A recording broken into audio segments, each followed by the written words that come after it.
Hi students, welcome to BME Maths 10th standard Maths 8th chapter Statistics and Probability 8.4 9th sum போட போகிறோம். The probability that a person will get an electrification contract வந்து 3/5. ஒரு electric வேலை செய்யறதுக்கான contract கிடைக்கிறதுக்கான probability 3/5. And the probability that he will not get plumbing contract is 5/8.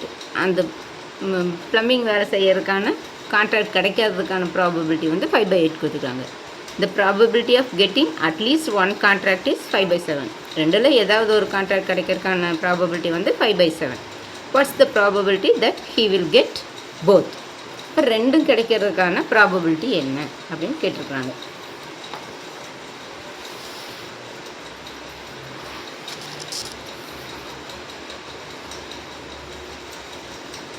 இப்போ A be the event of getting an electrification contract. அதை வந்து P of A கண்டுபிடிக்கிறோம். இப்போ P of A equal to அவங்களுக்கு கொடுத்துருக்குறாங்க 3/5. அப்போ P of B bar கிடைக்காததுக்கான chance, plumbing வேலை கிடைக்காததுக்கான சான்ஸ் வந்து P of B bar வந்து 5/8. அடுத்தது ரெண்டும் கிடைக்கிறது, A B ரெண்டுமே கிடைக்கிறதுன்னா P of A union B அது வந்து 5/8 எவ்வளவு 5/8 5/7 5/8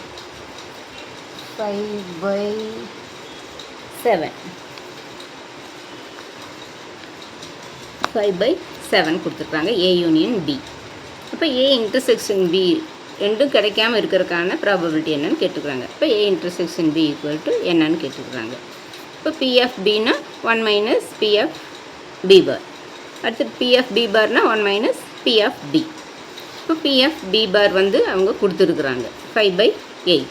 இப்போ P of B barங்கிறது என்னது 1 மைனஸ் P of B. அப்போ 1 மைனஸ் P of B வந்து 5/8 அதுதான் P of B. இப்போ இது பண்ணோம்னா மல்டிப்ளை பண்ணால் 8 1 is 8 மைனஸ் 5 8 மைனஸ் 5/8 அப்போ 3/8 தான் P of B. அடுத்தது P of A union B. A union B formula P of A plus P of B minus P of A intersection B. A union B அவங்களே கொடுத்துருக்குறாங்க 5/7. அடுத்தது P of A வந்து 3/5 plus இந்த P of B வந்து 3/8 minus P of A intersection B வந்து அவங்களே கொடுத்துருக்குறாங்க 5/7. 5/7 probability of getting at least one. A intersection B வந்து 5/7. அப்போ A union B equal to அப்போ A இன்டர்செக்ஷன் Bயை இந்த பக்கம் கொண்டு வந்துடுறோம், இந்த P of A யூனியன் Bயை இந்த சைடு கொண்டு வந்துடுறோம். அப்போ A யூனியன் B வந்து 5/7 இது 3/5 plus 3/8 minus P of A intersection B இது இந்த கொஞ்சம்னா plus P of A intersection B இது இந்த கொஞ்சம்னா மைனஸ் 5/7. அப்போ 3/5 ப்ளஸ் 3/8 மைனஸ் 5/7. இதுக்கு LCM எடுக்கிறோம். LCM எடுத்தோம்னா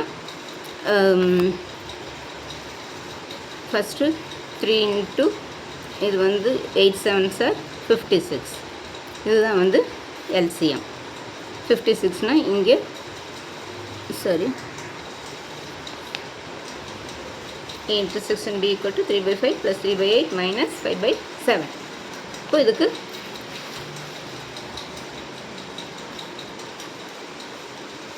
LCM எடுக்கிறோம். இதுக்கு LCM எடுத்தோம்னா இந்த 5 இன்ட்டு 8 இன்ட்டு 7 இது மூணையும் மல்டிப்ளை பண்ணோம்னா ஐயோ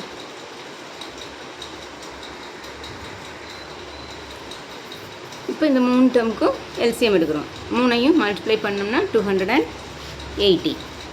இதில் வந்து இது 56 டைம்ஸ் மல்டிப்ளை பண்ணோம்னா இங்கே 280 வரும். அப்போ மேலேயும் 56 டைம்ஸ் அப்போ 3 இன்ட்டு 56 168. இதுக்கும் 35 டைம்ஸ் 35 டைம்ஸ் மேலேயும் 35 டைம்ஸ் 3 இன்ட்டு 35 105 மைனஸ் இதுக்கு வந்து 280னா 7 இருக்குது 60 டைம்ஸ் மல்டிப்ளை பண்ணணும். 60 டைம்ஸ் பண்ணால் 5 இன்ட்டு 60 5 இன்ட்டு 60 வந்து 200. இப்போ இது ரெண்டையும் ஆட் பண்ணி இதையும் மைனஸ் பண்ணோம்னா 73 divided by 280. அப்போ P of A intersection B equal to 73/280. to 8. That's it. Students, இந்த வீடியோ பிடிச்சிருந்ததுன்னா லைக் பண்ணுங்கள், ஷேர் பண்ணுங்கள், சப்ஸ்கிரைப் பண்ணுங்கள், பெல் ஐக்கான் கிளிக் பண்ணுங்கள். தேங்க்யூ ஸோ மச் ஃபார் வாட்சிங். Tata, by.